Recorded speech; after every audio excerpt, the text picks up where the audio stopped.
संज्ञा के स्थान पर प्रयोग किए जाने वाले शब्दों को हम सर्वनाम कहते हैं। जैसे मैं, तुम, यह, वह, आप, हम, सब, उसे, उसके, उसने, मेरा, हमारा, सबने आदि। हमने लास्ट चैप्टर में बेटा क्या पढ़ा था? संज्ञा पढ़ा था। संज्ञा क्या किसे कहते हैं? किसी भी व्यक्ति, वस्तु, स्थान, भाव के नाम को हम संज्ञा कहते हैं। संज्ञा के स्थान पर जब हम इन शब्दों का यूज करते हैं तो इन शब्दों को क्या कहते हैं बेटा? सर्वनाम कहते हैं। यह मेरा विद्यालय है। मेरा विद्यालय जिले का सबसे बड़ा विद्यालय है। चीनू, मोंटी प्रतिदिन यहाँ विद्यालय में आते हैं। मुझे विद्यालय आना बहुत अच्छा लगता है। इसमें 124 कमरे हैं। इसमें 108 कक्षाएं हैं। इसकी इमारत बहुत ऊंची है। मेरे विद्यालय में खेलने के 4 मैदान हैं। सभी छात्र यहाँ खूब मन से पढ़ाई करने आते हैं। विद्यालय के प्रत्येक कक्ष में खिड़की की सुलभ सुविधाएं उपलब्ध हैं। तो इस तरीके से इस बच्चे ने कितने सारे सर्वनाम का उपयोग करके, ये सब क्या है बेटा? सर्वनाम।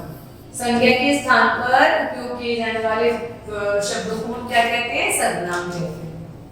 अब पढ़ेंगे हम सर्वनाम के भेद। सर्वनाम के मुख्य 6 भेद हैं बेटा।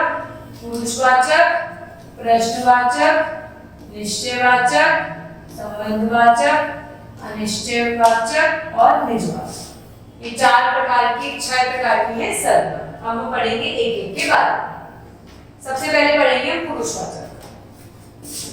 बोलने वाले, सुनने वाले, अन्य व्यक्तियों के लिए प्रयोग किए जाने वाले सर्वनाम पुरुषवाचक सर्वनाम कहलाते हैं। जैसे मैं पानी पीता हूं तो कहने वाला सर्वनाम हो गया। तुम क्या कर रहे हो? कोई चीज सुन रहा है। वह सो गया तो ये अन्य व्यक्ति से कहा गया है। इन्हें इन नामों से भी कहा जा सकता है। कहने वाले को हम कहते हैं उत्तम पुरुष, सुनने वाले को कहते हैं मध्यम पुरुष और अन्य व्यक्ति को कहते हैं अन्य पुरुष। इसके अंतर्गत सर्वनाम आते हैं मैं, हम, मेरा, हमारा, आदि। मध्यम पुरुष के अंतर्गत आते हैं तुम, तू, आप आदि। और अन्य के अंदर आते हैं वह, वे, उस, उसे, आदि। तो आपने पढ़े अभी पुरुषवाचक सर्वनाम। अब पढ़ेंगे हम निश्चयवाचक सर्वनाम। किसी निश्चित व्यक्ति या वस्तु का बोध कराने वाले सर्वनाम निश्चयवाचक सर्वनाम कहलाते हैं। जो हमें किसी निश्चित वस्तु का बोध कराते हैं उन्हें हम निश्चयवाचक सर्वनाम कहते हैं। जैसे यह विद्यालय है, ये निश्चित है, ये बदलकर बैंगनी हो जाएगा, ये विद्यालय ही रहेगा। वह अस्पताल है, ये अस्पताल है तो ये स्कूल नहीं बदल सकता। तो ये क्या हो गया? निश्चित चीज हो गई। अनिश्चयवाचक किसी अनिश्चित व्यक्ति या वस्तु का बोध कराने वाले सर्वनाम अनिश्चयवाचक सर्वनाम कहलाते हैं। यहाँ यह बात अनिश्चित है कि दरवाजे पर कौन है, शरबत में क्या गिरा, अतः अनिश्चयवाचक सर्वनामों का प्रयोग स्पष्ट है। अब इसमें लिखा है कोई दरवाजे पर है। अब दरवाजे पर तो कोई भी हो सकता है, मम्मी, पापा, भाई, मित्र, तो कुछ कंफर्मेशन नहीं है ना, तो ये अनिश्चयवाचक है। शरबत में कुछ गिर गया, अब क्या पता शरबत में क्या गिरा है? चीनी गिरी है, कंकड़ गिरा है, पत्थर गिरा है, तो ये क्या हो गया? कंफर्म नहीं है ना ये, तो ये अनिश्चयवाचक। प्रश्नवाचक सर्वनाम नाम से ही क्लियर है। प्रश्न पूछने के लिए जिन सर्वनाम का उपयोग किया जाता है वो कहलाते हैं प्रश्नवाचक। जैसे कौन कौन चलने के लिए तैयार है, तुम्हें किससे मिलना है, तो क्वेश्चन पूछा जा रहा है ना, प्रश्न पूछा जा रहा है, तो इसे हम कहेंगे प्रश्नवाचक सर्वनाम।